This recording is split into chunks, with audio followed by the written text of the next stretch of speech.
Hello everyone, welcome back to the solutions for the ISI PGDRM sample paper 2024.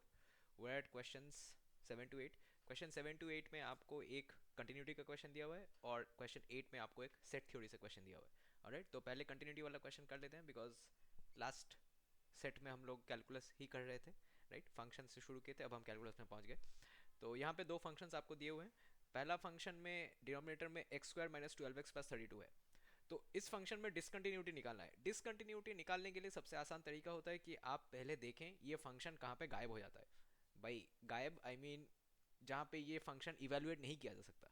तो denominator zero होने पे ऐसे functions evaluate नहीं किया जा सकता. राइट, तो अगर हमारे पास स्क्वायर रूट रहता तो हम लोग बोलते कि उसमें नेगेटिव आए तो हम उसको रियल लाइन पे इवेलुएट नहीं कर सकते. अगर हमारे पास लॉगरिथम होता तो हम बोलते कि उसमें नेगेटिव आ जाए तो हम इसको इवेलुएट नहीं कर पाएंगे.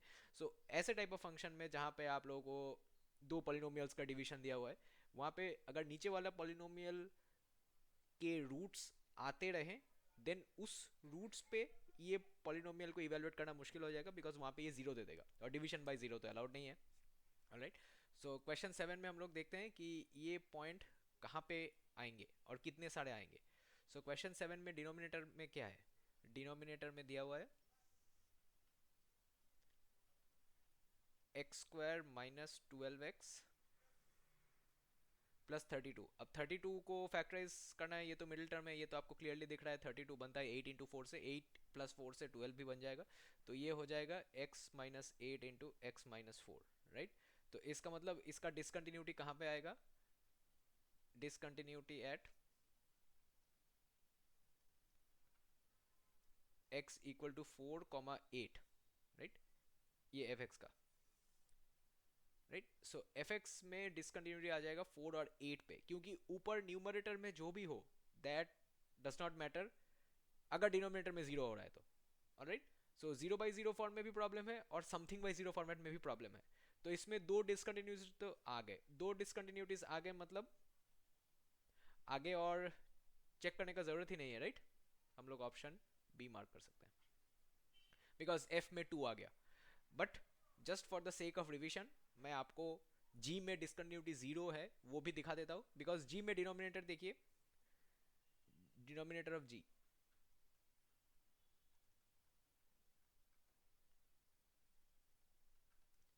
This is X plus 3 whole square plus 6. Right, now this is always greater than zero. Hopefully आप इस पे एग्री करते हैं because square terms are always greater than equals to zero. और उस पे आप 6 ऐड कर रहे हैं मतलब this will always be greater than zero. Okay, कोई भी स्क्वायर टर्म आपका नेगेटिव नहीं आ सकता है रियल लाइन पे. तो x प्लस 3 होल स्क्वायर कभी भी -6 नहीं बनेगा, और अगर यहां से -6 नहीं आएगा तो वो उस +6 को खींच के जीरो पे नहीं ला पाएगा. अगर वो जीरो पे नहीं गया देन ये फंक्शन हमेशा कंटिन्यूअस है. राइट, तो आप जो भी वैल्यू पुट करें ये फंक्शन कंटिन्यूअस आएगा. देयरफॉर जी के नंबर ऑफ डिसकंटिन्यूटी जीरो है. ठीक है, तो ऑप्शन बी हम लोगों ने मार्क किया था वो तो सही था, जस्ट मैंने आपको लॉजिकली दोनों ही एफ एक्स और जी एक्स के बारे में बता दिया.